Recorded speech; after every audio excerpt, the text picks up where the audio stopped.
The one emotional mistake super empaths never forgive, and what happens next. Carl Jung. Remember the terrifying second you looked at the person you would have died for and felt absolutely nothing? Society branded you a cold-blooded monster. They lied. This chilling emotional flatline wasn't the death of your soul. It was a biological kill switch deployed to save your life. The vindication and prejudice of the cold-blooded. Cast your mind back to a spine-chillingly silent moment suspended in the deepest corridors of your memory. Picture the exact second you look straight into the eyes of someone whose chest you would have once torn your own open to protect. Someone for whom you drained every last drop of your biological energy to love. And then you felt absolutely nothing. A void devoid of moons and stars. A state of absolute, terrifying clinical emptiness. There was no boiling hatred, no tearing regret, not even the faintest ash of sorrow remaining. Your emotional nervous system had executed a total, irreversible disconnection, a state that psychoanalysts term complete libidinal withdrawal. It is terrifying to witness your own heart turn into a glacier. But what if I told you this wasn't the death of your soul, but its ultimate awakening? The inner multiverse warmly welcomes you to this journey of psychological unmasking. If this chilling resonance speaks to the silent battles you fought in the dark, please subscribe to the channel and join our community. Your support is the vital energy that empowers us to continue uncovering these profound psychological truths in future videos. Now observe how the outside world reacted to this magnificent moment of your spiritual hygiene. Society, armed with its superficial moral compasses and a severe deficit in psychological anatomy, was quick to drape a harsh sentence over your shoulders. For years, when you endlessly forgave, when you systematically dismantled your core protective boundaries to harbor their toxic behaviors, they branded you as weak, pathetic, or a willing victim. Yet, the very second you decided to initiate your ultimate defense mechanism, slamming shut the iron gates of your compassion to stop the fatal hemorrhaging of your soul, those exact same bystanders recoiled. They looked at you with wary eyes and stamped you with a new, agonizing label: a cold-blooded monster, a heartless sociopath. This is a systemic injustice of the highest order, a collective cognitive manipulation designed to make you feel guilty for simply surviving. Today, we are not going to offer hollow advice. We are going to perform a surgical dissection of this truth using the scalpel of clinical psychology and archetypal philosophy. You must understand, with every fiber of your being, that the chilling detachment you currently possess is not a degradation of your character. It is not a testament to your cruelty. Through the lens of Carl Jung's deep psychoanalysis, what you are experiencing is the flawless, magnificent defense state of a mind built on hyper-empathy. Because you were born with a nervous system so profoundly acute, an ability to clairvoyantly absorb the pain of others like a biological sponge, your body was forced to install an emergency kill switch. When the psychological abuse breached the absolute limits of your mind's ecosystem, this sudden cold-bloodedness became the most sacred survival mechanism the universe could bestow upon you. You have never been an emotional traitor. You are not the criminal in this harrowing narrative. You are the sole survivor emerging from the wreckage of a brutal, systematic assault on your cognitive reality.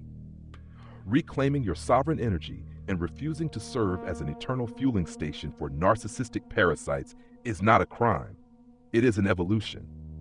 Through this clinical severance, you are fiercely preserving your psychological DNA from the fatal infection of emotional parasites. Therefore, I urge you to strip off that heavy, suffocating cloak of self-judgment. You are not dying. You are stepping into a supreme dimension of awareness, a realm where ruthlessness is finally utilized not as a weapon of malice, but as a high-dose antibiotic to annihilate the pathogen and save your life. The anatomy of the invisible drain. To truly comprehend the necessity of this high-dose antibiotic, we must first examine the stealthy, microscopic nature of the pathogen that originally invaded your psychological bloodstream. You were not targeted because you were inherently weak or broken. You were hunted precisely because you were a blinding beacon of vitality.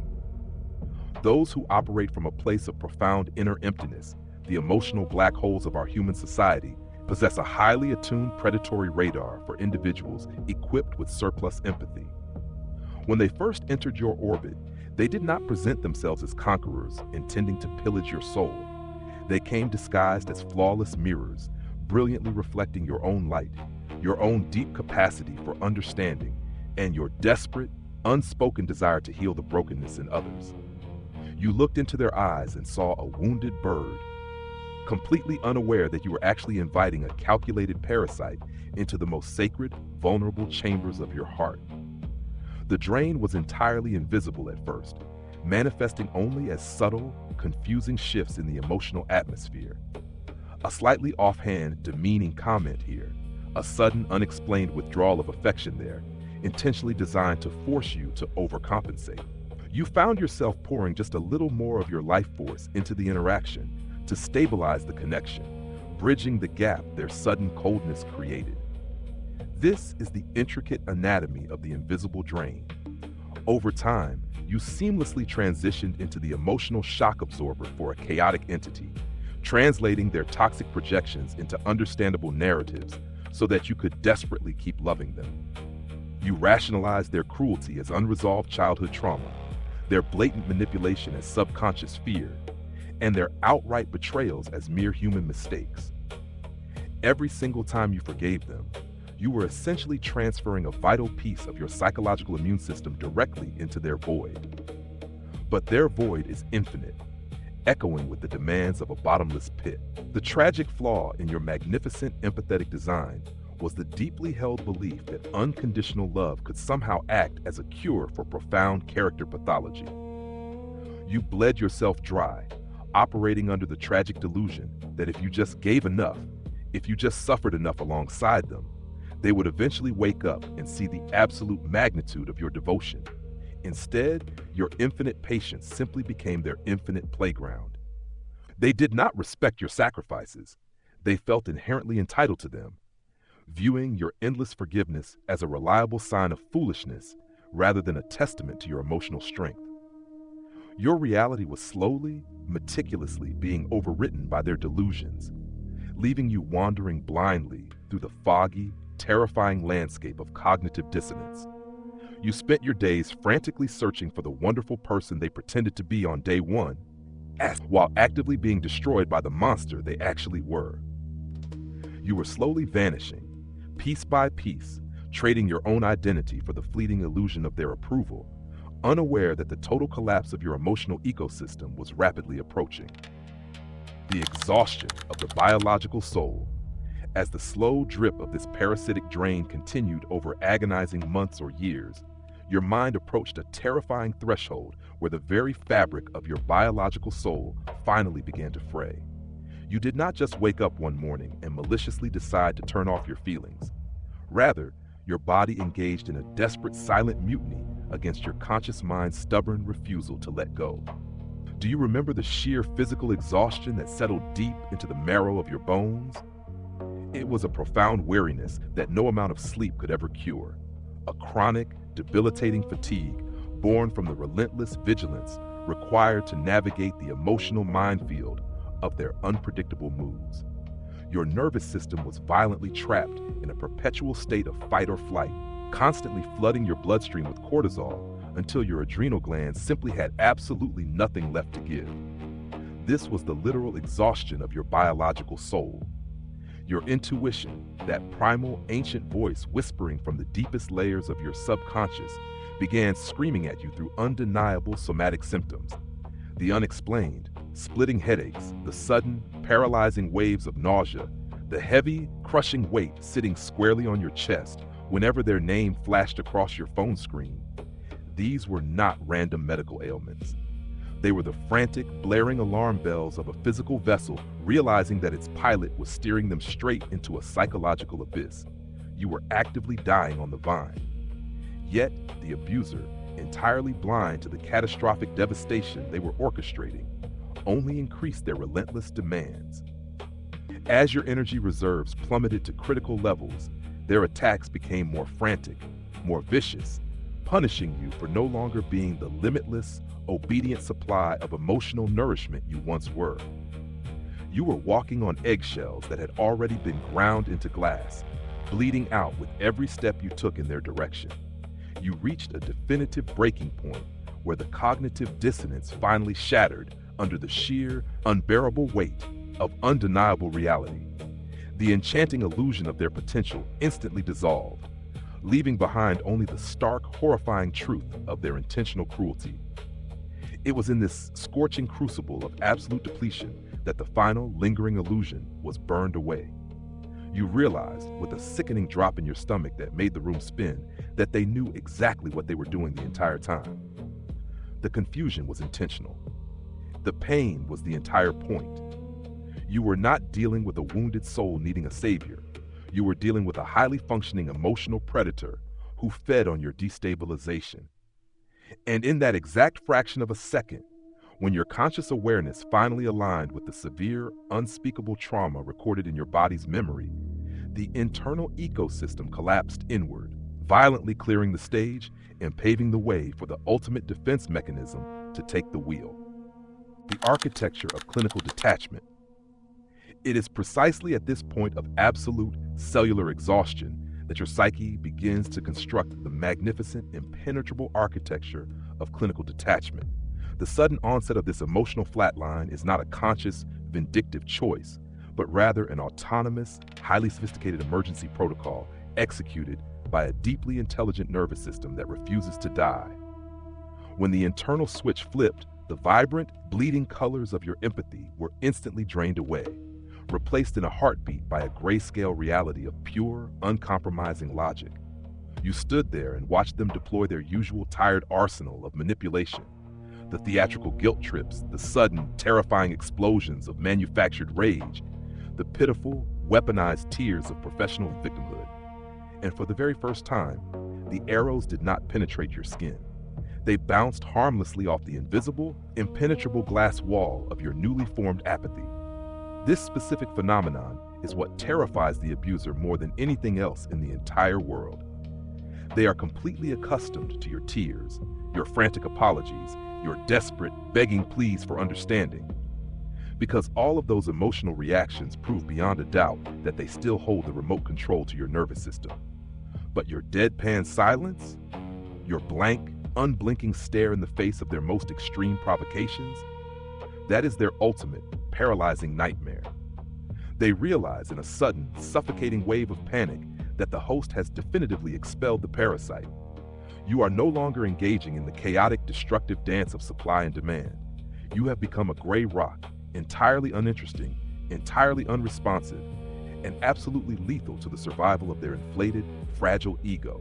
This clinical detachment grants you the extraordinary superpower to observe their behavior anthropologically, as if you are quietly studying a dangerous, primitive species from behind thick safety glass. You can actually hear the rusted mechanics of their lives grinding gears in real time. You see the pathetic, transparent predictability of their abuse cycles laid bare.